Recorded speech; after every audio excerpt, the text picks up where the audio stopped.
السلام عليكم ورحمة الله تعالى وبركاته نحمد الله العظيم ونصلي ونسلم على رسوله الكريم أما بعد முஆவியா ரலியல்லாஹு தஆலா அன்ஹு அவர்களை பற்றி நாம் பார்த்து கொண்டிருக்கிறோம். மிக அழகான ஒரு ஆட்சி, நிதானம், ஒரு பக்கம் ராஜதந்திரம், இப்படியெல்லாம் பல விஷயங்களோடு ஆட்சியை மிக செம்மையான முறையில் கொண்டு போய் கொண்டிருக்கிறார்கள். பல்வேறு விதமான கிளர்ச்சி ஷியாக்கள் ஹவாரிஜ்கள் ஏற்படுத்தினாலும் அதை அப்படியே அடக்கி அழித்தொழிக்கிறார்கள். இப்படி ஒரு பக்கம். இன்னொரு பக்கம் இஸ்லாம் அப்படியே வளர்ச்சி, நாடு அப்படியே விரிவடைந்து கொண்டே போகிறது.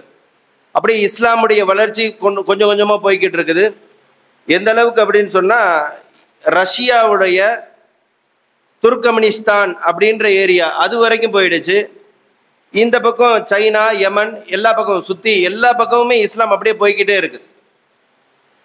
மிக முக்கியமான ஒரு நபர், வரலாற்றில் மிக குறிப்பிடப்படக்கூடிய ஒரு தாபி, உக்பத் இப்னு நாஃபியா என்கிற ஒரு தாபி. இவங்க தலைமையில தான் ஒரு மிகப்பெரிய போர் படை போகுது, ஈரோப் நோக்கி போகுது. போகிற இடம் ஃபுல்லா வெற்றி, அப்படியே வெற்றி அடைஞ்சுக்கிட்டே போறாங்க. போகிற இடம் ஃபுல்லா வெற்றி, எல்லா பக்கமும் ஈரோப் அப்படியே கைப்பற்றிக்கிட்டே வந்துக்கிட்டே இருக்காங்க. கடைசியில ஈரோப் ஃபுல்லா முடிஞ்சிருது. ஈரோப்புடைய கண்டம் அந்த ஃபுல்லா முடிஞ்சிருது. அந்த அட்லாண்டிக்கினுடைய இடத்துல நின்றுக்கிட்டு சொல்றாங்க. இன்னொரு விஷயம் நம்ம இதுல புரிஞ்சுக்கிறணும் என்னன்னா, அந்த காலத்துல இஸ்லாத்துல அந்த காலத்துல உலகமே ஃபர்ஸ்ட் வந்து பாத்தீங்கன்னா 3 கண்டம் தான். ஏன்னா அப்ப வந்து அமெரிக்கா கண்டுபிடிக்கப்படலை.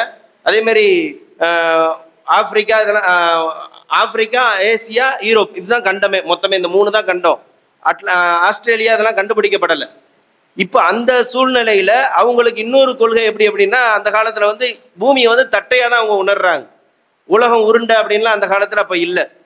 அப்போ அந்த இடத்துல அட்லாண்டிக் ஓசன்ல நின்றுக்கிட்டு அந்த உக்பத் இப்னு நாஃபியா என்கிற அந்த தாபி சொல்றாங்க, அவங்களுடைய குதிரையை வந்து கடல்ல முழங்கால் வரைக்கும் போய் நிப்பாட்டிக்கிட்டு சொல்றாங்களா, வல்லாஹி லவ்லம் யம்னனி ஹாதல் பஹர், இந்த கடல் மட்டும் இல்லைன்னு சொன்னா, ஒருவேளை இந்த கடலுக்கு பின்னாடி மக்கள் இருக்கிறாங்கன்னு எனக்கு தெரிஞ்சிச்சு அப்படின்னா அங்கேயும் போய் முத்தமஸ்ஸிகம் பில் ஈமானி மகாத்திலல் லில் குஃபார், அங்க இருக்கிற காஃபிர்களோடு நான் போர் செய்து இஸ்லாத்தை நிலைநாட்டுவேன் அப்படின்ற வார்த்தையை சொல்றாங்க.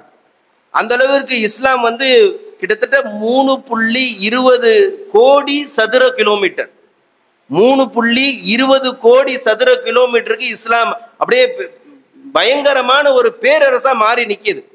இந்த பக்கம் முஆவியா ரலியல்லாஹு தஆலா அன்ஹு பாத்தீங்கன்னா சகாவத், பயங்கரமான கொடை. ஏன் அது ஏற்படலை அப்படின்னா, அள்ளி வாரி வீசுறாங்க வர்றவங்களுக்குலாம். ஹசன் ரலியல்லாஹு தஆலா வர்றாங்க, 3 கோடி தீனார் கையில கொடுத்துருக்காங்களாம். அதே மாதிரி அப்துல்லாஹ் இப்னு ஜுபைர் அவங்களுக்கு 1 கோடி தீனார் கொடுத்துருக்காங்களா, தங்க காசு, சாதாரண காசு இல்லை. இப்படி எல்லாத்தையும் கொடுத்து வாரி வழங்குறாங்க. இதனால வரக்கூடிய சஹாபாக்களுக்கெல்லாம் வெகுமதி, அதிகமான வெகுமதியை கொடுக்கறது, இப்படி மக்களை எல்லாத்தையுமே அன்பாலையும் சரி தன்னுடைய அந்த இதால கட்டுப்படுத்தி பயங்கரமா வச்சிருக்காங்க. ஆட்சி அந்த அளவுக்கு ரொம்ப நேர்த்தியா கொண்டு போறாங்க. கடைசியில இவர்களுடைய இறுதி நேரம் வருது. முகைரா என்கிற சஹாபியும் அம்ர் இப்னு ஆஸ், வழக்கமா நம்ம பார்க்கிற சஹாபி தான், அவங்க முஆவியா ரலியல்லாஹு அன்ஹு கூட இருக்கக்கூடிய சஹாபி தான். இவங்க பக்கத்துல இருக்காங்க. அப்போ ஒரு ஆலோசனை சொல்றாங்க, உங்களுக்கு பிறகு இவ்வளோ பெரிய சாதாரணமான ஆட்சியில் இஸ்லாம் வந்து மிகப்பெரிய பேரரசா மாறி நிக்குது. இப்போ இதுக்கு அடுத்து எந்த ஒரு குழப்பமும் இல்லாம அது அப்படியே என்ன பண்ணணும், போகணும். இதுக்கு நீங்க என்ன செய்ய போறீங்க அப்படின்ற மாதிரி பல்வேறு விதமான கருத்துக்களை வைக்கிறாங்க. அப்போ அந்த சூழல்ல வேர்க்கனே யாருக்கு எழுதி கொடுத்துருக்காங்க, ஹசன் ரலியல்லாஹு தஆலாவுக்கு எழுதி கொடுத்துருக்காங்க. ஆனா இந்த நேரத்துல ஹசன் அவங்க ஆட்சி மாறுச்சு அப்படின்னா தலைமையிடம் மாறும். ஏன்னா அவங்க இருக்கிறது மதீனா.